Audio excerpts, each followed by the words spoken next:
todos. Soy el médico veterinario Gerald Moreno Morales, con especial orientación a la bioinformática y con estudios en el área de epidemiología. Resido en Lima, Perú, y ahora me dedico a hacer una pasantía en el Instituto de Genética Bárbara McClintock. Por ahora, bueno, me encuentro en Argentina porque estoy haciendo un curso de una semana en genómica, pero ahora, a partir de ahora, me pienso dedicar un poco más al campo de las proteínas. Por eso que para iniciar esta serie de charlas de la pasantía, presento este tema, que es mecanismos indirectos de la reparación del ADN, MMR, BER y NER. Ahora explicaré qué son. Para comenzar, primero tenemos que recordar cómo es la estructura del ADN. Son dos hebras antiparalelas, y cada hebra está formado por unidades monoméricas llamadas nucleótidos, ¿no? Estos nucleótidos están formados por un grupo fosfato, base nitrogenada y la pentosa. Estos enlaces que están en las partes laterales son enlaces fosfodiéster, y los enlaces que unen ambas bases de ambas cadenas antiparalelas son los puentes de hidrógeno. Entonces, a partir de acá uno empieza a darse cuenta que esta es la estructura normal del ADN. Cuando hay un cambio en esta estructura que no sea epigenético, es ahí cuando se van a desencadenar los mecanismos de reparación del ADN. ¿Ya? Puede haber una enorme cantidad de agentes que causen el daño para producir este cambio químico en la estructura o cambio físico también, ¿no? Hay agentes alquilantes que, como su nombre lo dicen, alquilan o le suman una cadena alquilo a los nucleótidos. También está agentes entrecruzantes que producen estas uniones no naturales entre las dos hebras, ¿no? Y también tenemos errores de replicación que son causados por los fallos en la replicación por la polimerasa, ya sea en bacterias o en eucariotas existe estos errores. No más en bacterias, menos en eucariotas, pero igual siempre existen. Después tenemos los agentes oxidantes que producen unos daños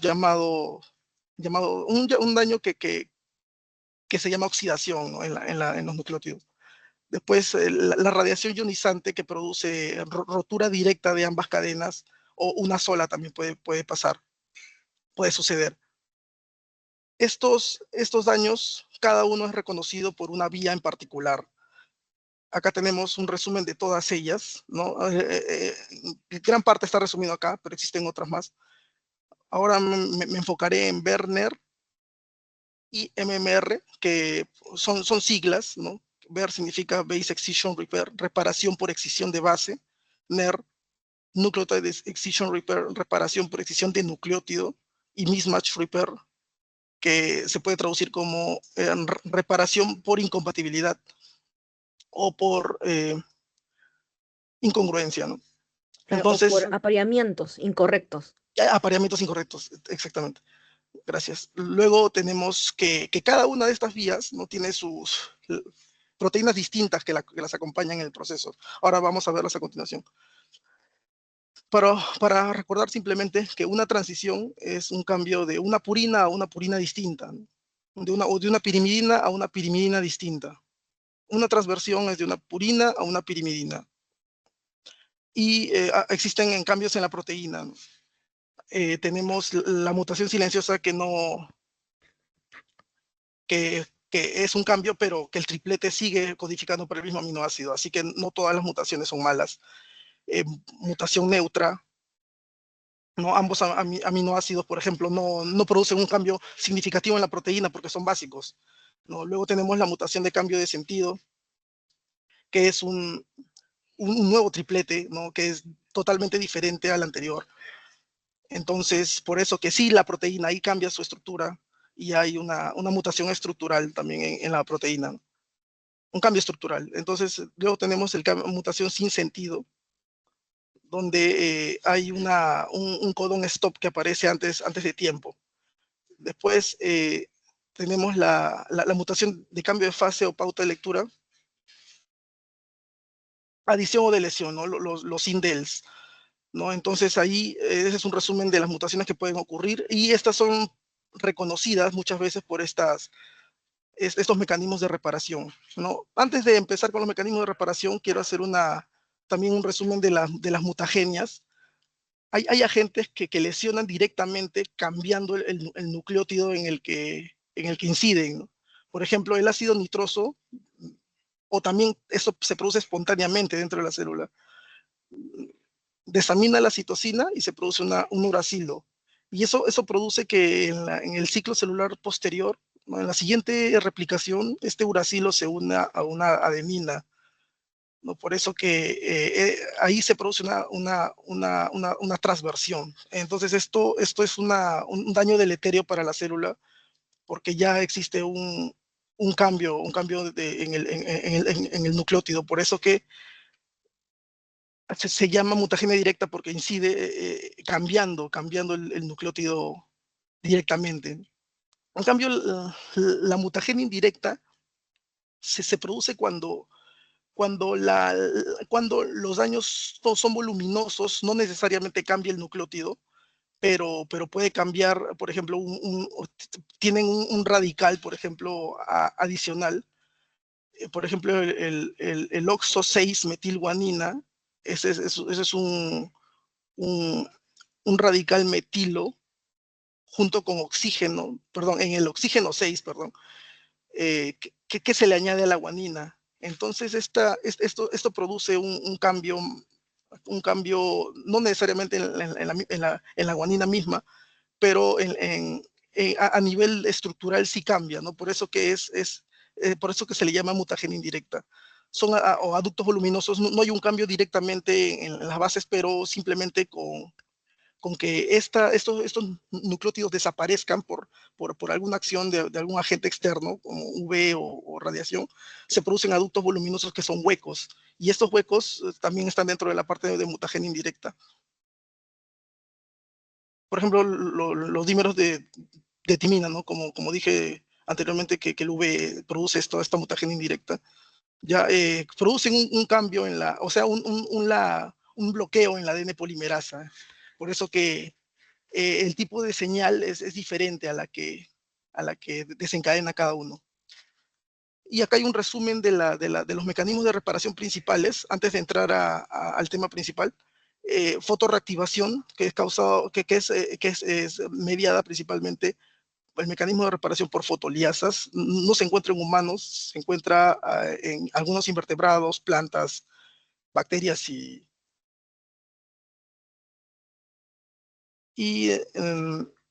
eh, también hongos, ¿no? Entonces, estos reparan directamente los dímeros de pirimidina que produce este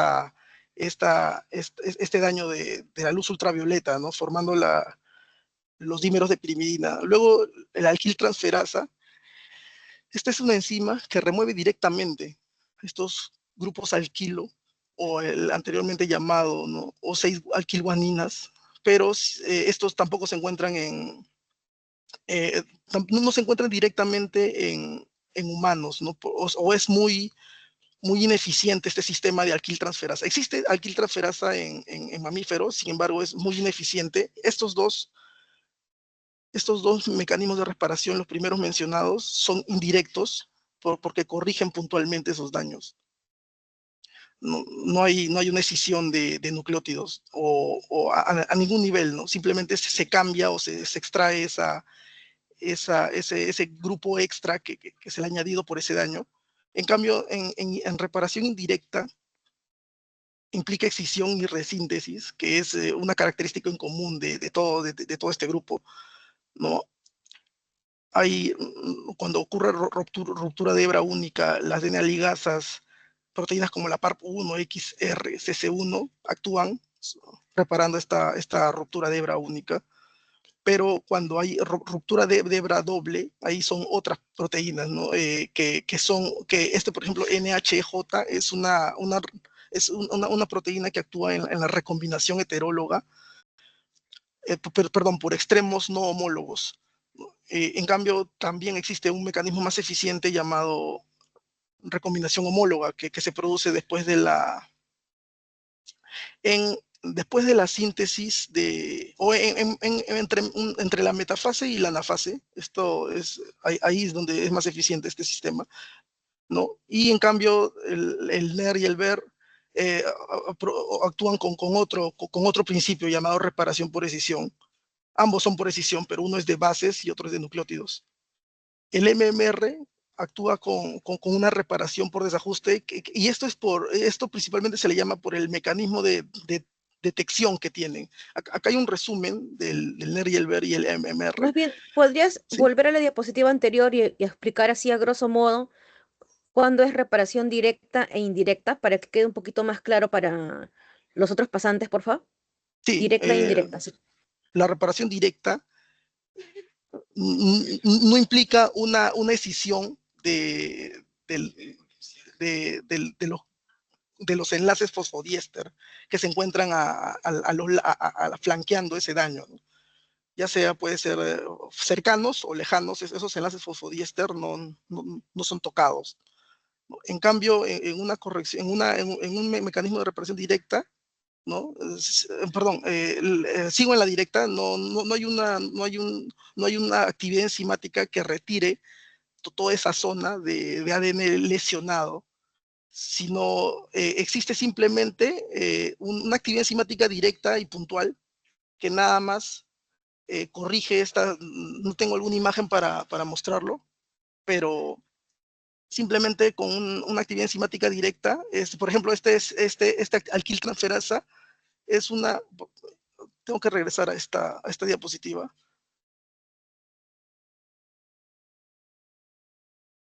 Por ejemplo, este es el oxígeno 6, ¿no? Entonces, acá es donde se añade este grupo alquilo.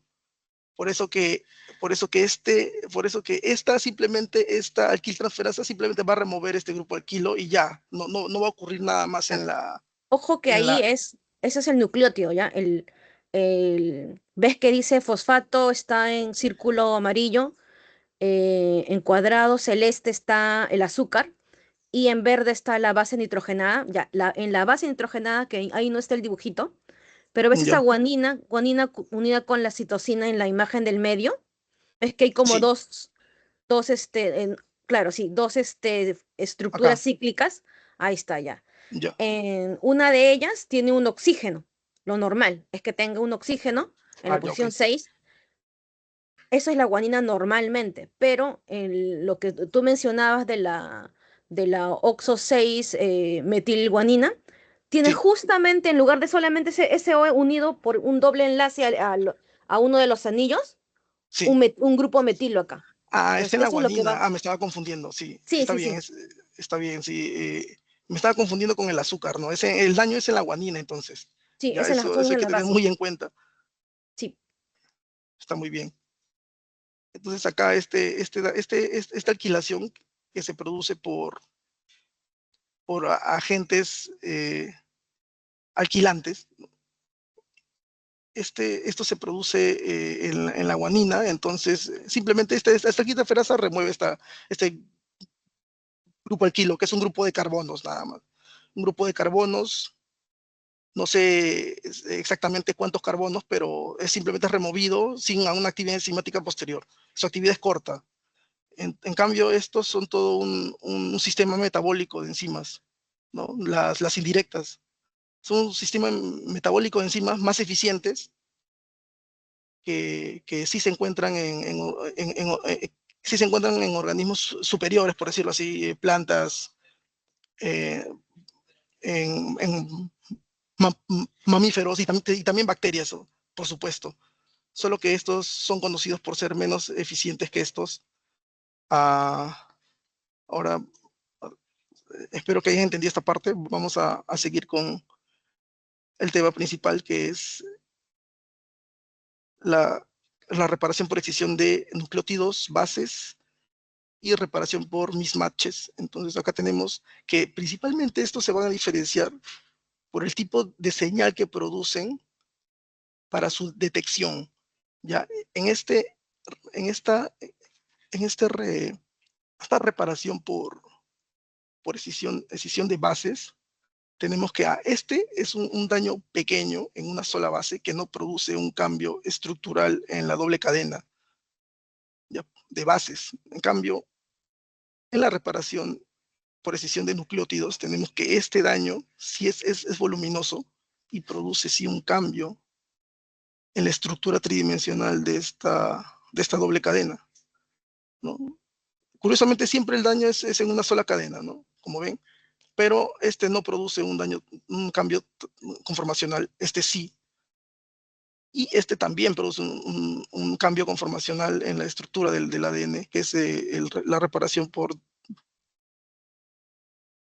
como mencionó que era el mismatch, eh, Por pero apareamientos incorrectos. apareamientos incorrectos. Ujú. Entonces Dile esta solamente MMR, si no. MMR, Ya ok, igual poco a poco, como vamos a ir estudiando eso, se nos va a hacer más fácil. muchas gracias. Entonces acá parece que la principal diferencia está en el mecanismo de detección inicial, ¿no? Acá simplemente un apareamiento incorrecto es cuando dos nucleótidos que no hacen match, por decir así, ¿no? Tenemos una timina con una timina, ¿no? Entonces estas no van a ser, no van a formar estos puentes de hidrógeno correctos. Por eso que es reconocido por este sistema MMR. Y en general siguen un mismo patrón, parecido patrón, que es escisión, ¿no?, escisión de una zona pequeña, de una zona más grande, o de una zona grande también, de, de nucleótidos flanqueantes. Y finalmente es rellenado por la actividad de alguna polimerasa, rellenado toda esa parte que se extrajo. Yo me pregunto por qué tiene que extraer tanto, y esa es una pregunta que no he logrado responder hasta ahora, ¿no? Pero posteriormente de repente ustedes han visto algo de esto y lo pueden responder. Y finalmente se repara. Y para mencionar algunas de las proteínas implicadas, ¿no?, en la reparación empezamos por acá.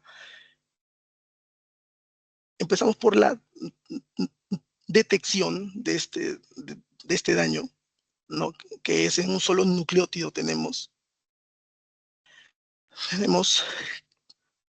glicosilasas, ¿no?, que van a reconocer esta lesión.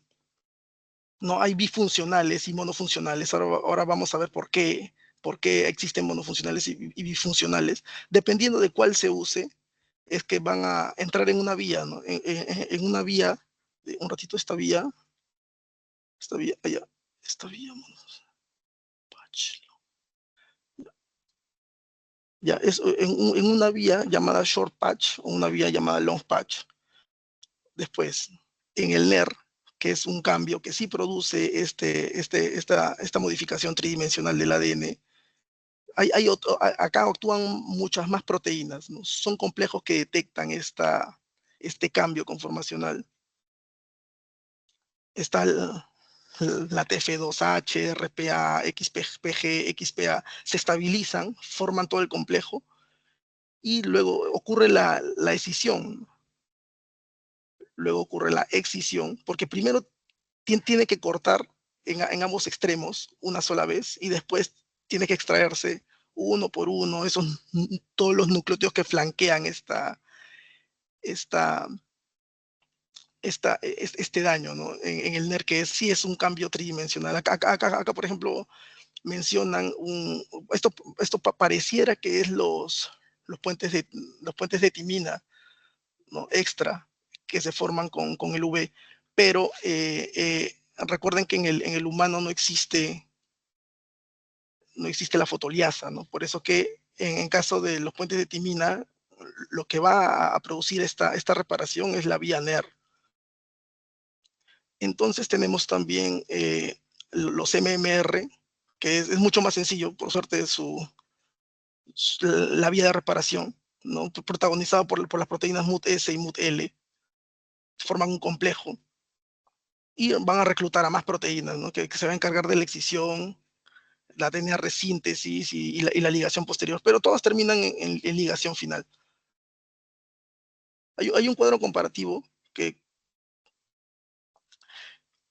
que tenemos acá, por ejemplo, en NER tenemos lesiones voluminosas, daños químicos puntuales en el BER, el MMR, son inserciones o de lesiones por replicación. Esto sí es muy importante saber qué es por replicación, porque este MMR solo actúa momentos después de la replicación. ¿No? Es detonado por errores de la polimerasa, este MMR. Entonces, justo cuando la polimerasa está pasando y no se ejecuta bien el proofreading, esa corrección de 3 a 5 que tiene, ¿no? Hacia atrás, entonces la polimerasa se equivoca y como está justo después de la replicación, es donde se puede desencadenar con más eficiencia este MMR, ¿no? En cambio, el NER actúa en cualquier fase del ciclo, pero prioriza la post-transcripción, ¿no? Entonces acá el que va a lanzar esta señal de alerta es la RNA polimerasa cuando no puede transcribir una señal. Por ejemplo, si este es el NER, ¿no? Si en caso está pasando por acá una polimerasa y si se topa con esto, no va a poder transcribir correctamente, y esa es la señal más importante que desencadena la vía del NER. La vía del BER está desencadenado en cualquier... un ratito, acá me equivoqué algo. Acá, acá era que no, pequeña era acá.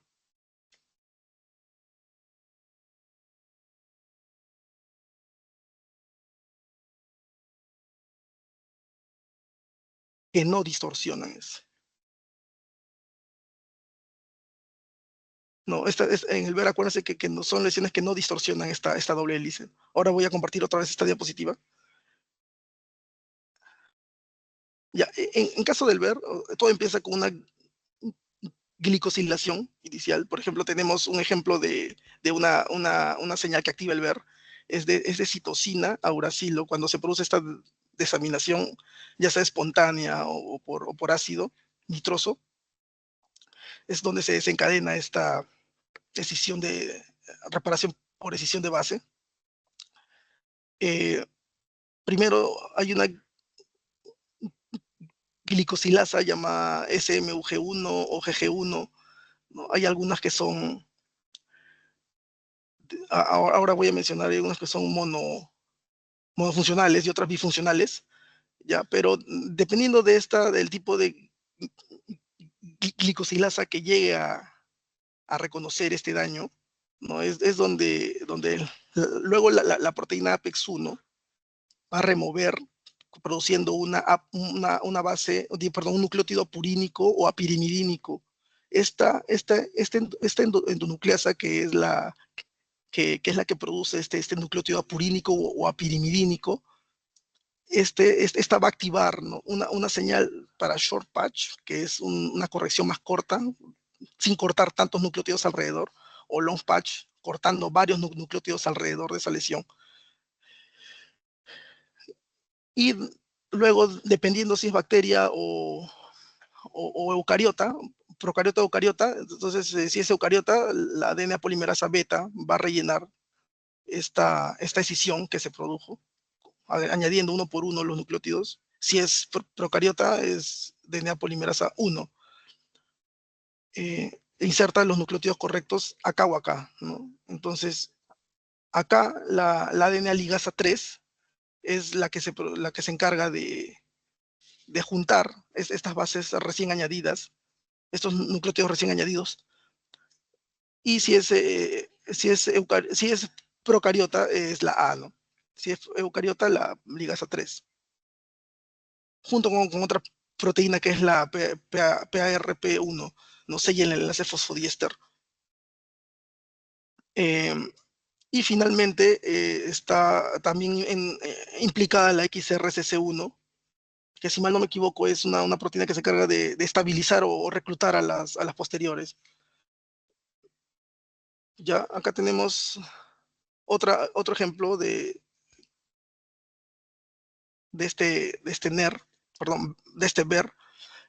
Las glicosilas monofuncionales son las que generan los sitios apurínicos o apirimidínicos limpios, Por ejemplo, ¿qué significa purínico o pirimidínico? Significa que no tienen ya, solo la base se remueve nada más, solo la base nada más se remueve, por lo tanto, ahí está,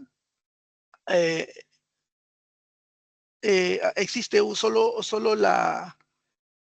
el azúcar con el fosfato nada más, ¿no? La pentosa con el fosfato tenemos, pero sin la base, por eso se llama apurínico o apirimidínico, algunos le llaman abasal, sin base. Y bueno, esta es otra vía que no deberíamos prestar atención, se llama reparación por rotura de cadena única, creo que, si no me equivoco. En realidad, solo esto que estoy señalando con el mouse es el ver nada más, ¿no? Después que se produce la glicosilación, dependiendo del tipo de daño, ¿no? Se va a elegir ciertas glicosilasas, ¿no? Por ejemplo, la UNG se encarga de procesar los uracilos, la TG elimina timinas malapareadas, OGG1 elimina oxoguanina y NTH1 elimina timinas oxidadas. Se va a producir un short patch o un long patch, que es simplemente la escisión de más nucleótidos alrededor, porque como estos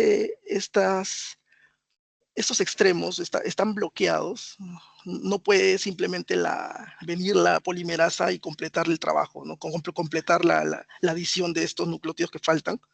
Por eso tienen que extraer todo, ¿no? Y eso es cuando se produce la glicosilación es por glicosilasas bifuncionales, ¿no? En cambio, si es por monofuncionales, se produce un short patch, que es simplemente extraer esa base y pegar. Llega la polimerasa y luego la ligasa y junta ese pequeño hueco, ¿no? Reparación por escisión de nucleótidos. Acá tenemos que existen, como les dije, más enzimas participantes. Es todo un complejo que detecta este daño estructural. La VRB, VRA, TRCF en bacterias. Pero en eucariotas está XPS1, TF2H, XPF y XPG. Y los pasos son similares, pero las enzimas son distintas. Tenemos la incisión por este otro conjunto de proteínas donde algunos se repiten, porque simplemente se van añadiendo y saliendo. Después VRD, SSB, RJ se encargan de la remoción de todo ese segmento un poco más largo. Y la polimerasa 1, que también ya lo he mencionado con anterioridad, se encarga de rellenar ese agujero. Y una ligasa finalmente pega esta bisagra, ¿no? Esta bisagra que se ha formado acá libre, ¿no? Ese extremo OH con el fosfato. Acá hay una vía de los parotozoarios, ¿no? Que lo encontré un poco más didáctico.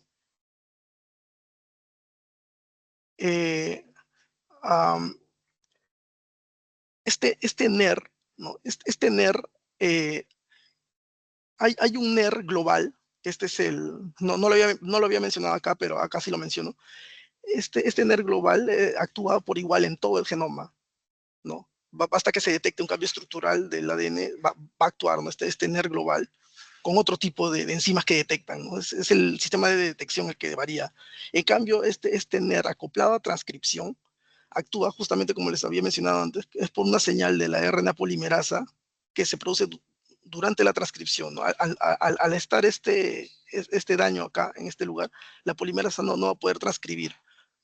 Por ello que manda la señal. No sé si es una señal de auxilio, pero ya el nombre se me fue. Pero esta señal es la que va a reclutar a las proteínas CSA y CSB, ¿no? Esto es en protozoarios.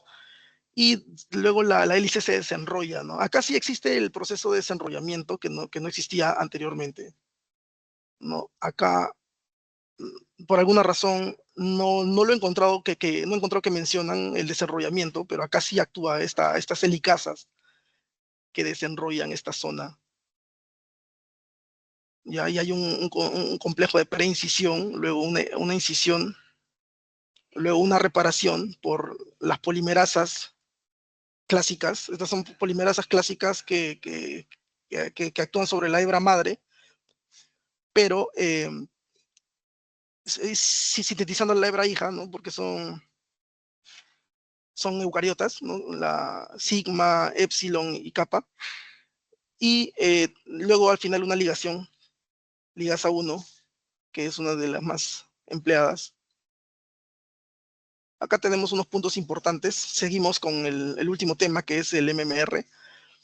Estas están conservadas evolutivamente.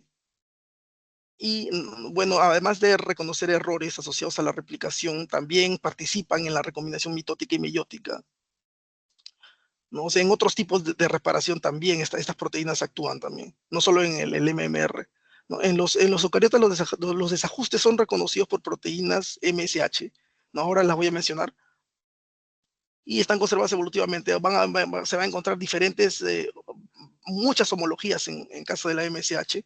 A menudo actúan como heterodímeros, siempre de a pares, ¿no? Inclusive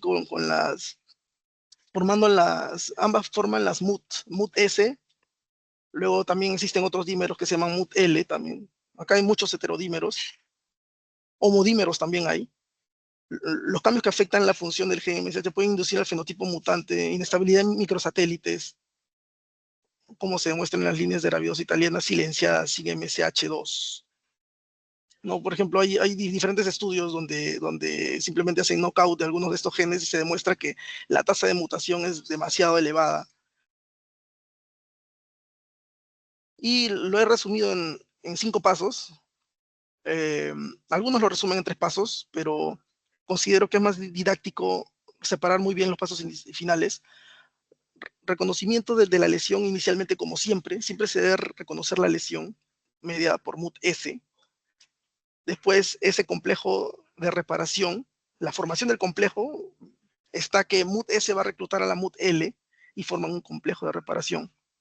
Después, la discriminación de la cadena recién sintetizada, que esa es una parte muy interesante. Ahora vamos a ver cómo se discrimina la cadena, qué cadena cortar, ¿no? Porque una vez que llegue el MUT-S y MUT-L, no tiene afinidad por ninguna cadena en particular, ¿no? Pero hay otras proteínas que lo guían hacia la cadena recién sintetizada.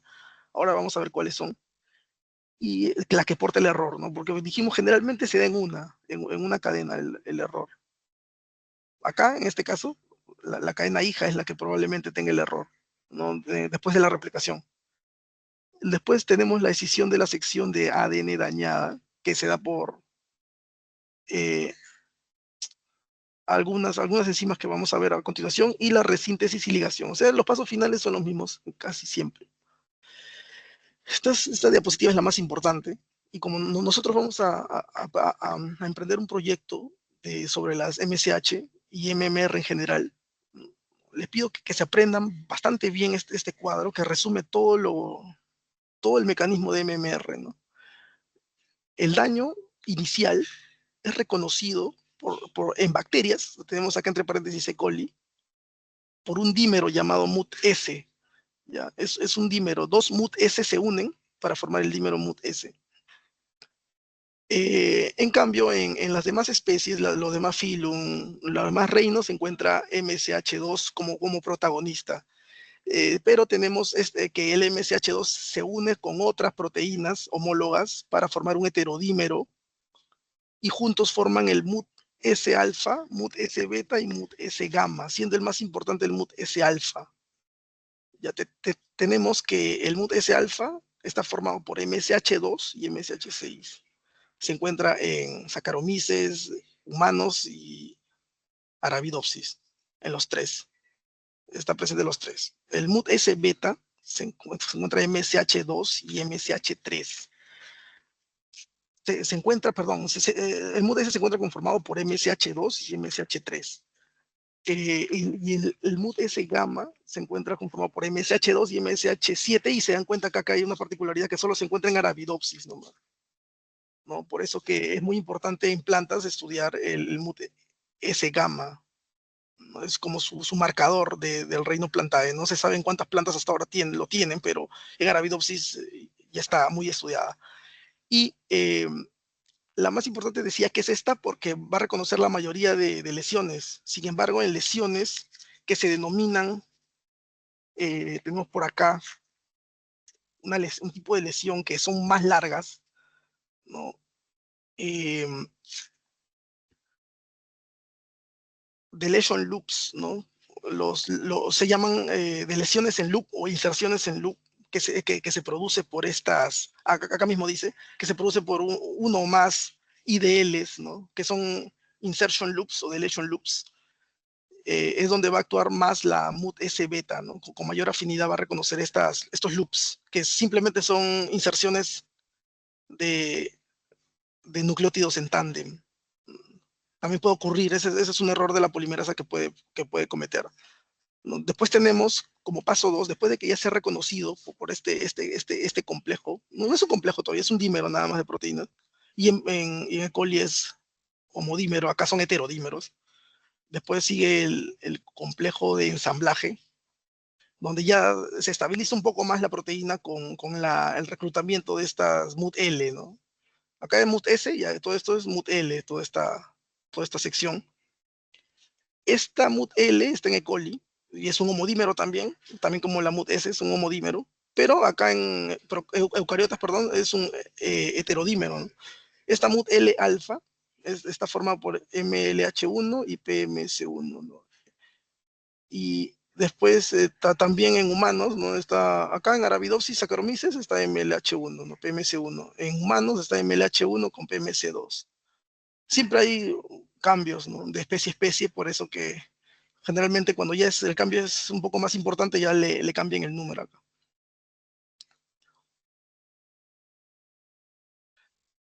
Acá este complejo tiene actividad endonucleasa, pero se ha demostrado que tiene una actividad endonucleasa, pero no exactamente no produce el corte, ¿no? Todavía está en estudios esta parte, ¿no? El corte se produce después de la discriminación de hebra, ¿no? Porque se observan acá, ya en las imágenes anteriores les había mencionado que el daño solo se produce en una hebra.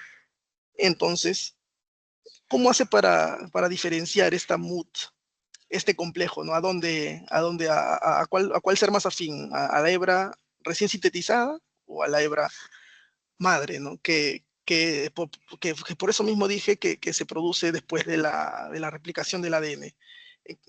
Estas proteínas importantes que median este reconocimiento son la MUT-H y la PSMA, reconociendo esta metilación del ADN en una cadena que se llama ATGC. Estas metilaciones que se producen en la cadena TGC generalmente están en la cadena madre y la hebra madre o la cadena madre es la que generalmente no tiene el error, ¿ya? Es la metilada. ¿Ya? La hebra hija que no se encuentra metilada es la que probablemente tiene el error. Por eso que esta es la que se extrae, empezando con un corte a unos cuantos nucleótidos cercanos a la metilación de la hebra, de la otra hebra, ¿no? De la hebra madre, ¿no? La que se corta es la otra. ¿Ya? Y estas proteínas en procariotas, MUT-H, y en eucariotas, PSNA, se cree que esta es la que media este corte, ¿no? Sin embargo, la más estudiada es la MUT-H y todavía no se demuestra que la PSNA de verdad se guíe por esta metilación. La que sí se guía por esta metilación es la MUT-H. Corta, por ser endonucleasa, corta nomás, y luego ya hay exonucleasas posteriores que remueven cada uno de estos nucleótidos que se encuentran en este margen, y este margen puede ser de varios cientos de nucleótidos flanqueando este error. Por un pequeño error hay una remoción importante de nucleótidos flanqueantes. Tenemos ya en el último paso tenemos la excisión, justamente, por las exonucleasas, y la resíntesis por las polimerasas, POL3, eh, Pol, no me acuerdo si era sigma o delta esto, pero en humanos se encuentra la polimerasa, en E. coli se encuentra la polimerasa 3, y finalmente termina como en todos los casos anteriores con una ligasa. Y esto es, hay que tener en cuenta, muy en cuenta este cuadrito porque es muy detallado. Nada más para mencionar que los MUT-S comparten muchas homologías, ¿no? Las proteínas monoméricas son las MSH2, MSH3, MSH6, MSH7 de Arabidopsis, MSH6. Hay mutantes también que han alineado acá también, ¿no?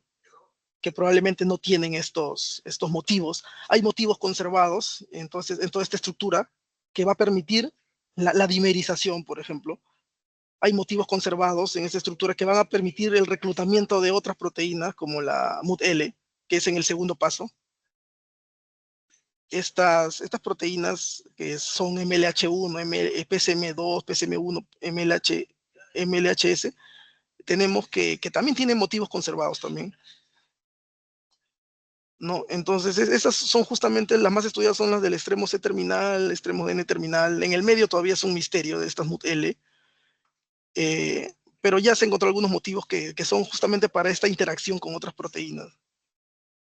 Y la discriminación, perdón, claro, la discriminación de cadena mediada por MUT-H y se cree que es PSNA, se ve que el MUT-H de E. coli tiene mucha similitud estructural o identidad estructural con la proteína SAU3A1, que de Staphylococcus aureus, que simplemente es una enzima de restricción específica. Esta comparte mucho de su estructura y por eso se ha inferido, o se ha comprobado, perdón, in vitro, porque todo esto es in vitro, todo eso que les acabo de mencionar. No hay un experimento in silico, pero in vitro se ha comprobado que esta tiene actividad parecida a esta. Y la PSNA en humanos es un trímero, ¿no? de proteínas en forma de anillo, que justamente también se encarga de evitar que las dos cadenas, que una cadena que cuando queda libre se una a cualquier otra cosa, ¿no? Para que justamente allí en el hueco se, se sintetice lo que se tenga que sintetizar y sin interrumpir este procedimiento. Y escisión y resíntesis, acá es en donde hay un desenrollamiento por la DNA helicasa 2. Esta DNA helicasa 2 es de E. coli, pero en humanos se cree que el desenrollamiento viene por esta PSNA, ¿no?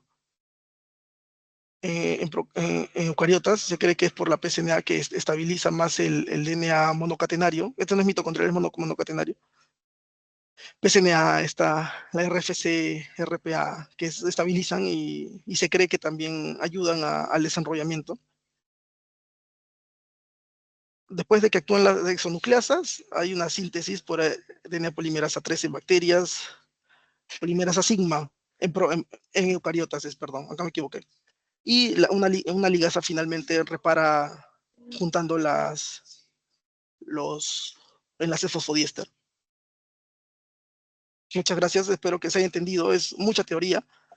Sí, He es tratado mucha de entender, teoría, sí. pero más o menos como, acuérdate que todavía Jesús va a hacer un seminario solo sobre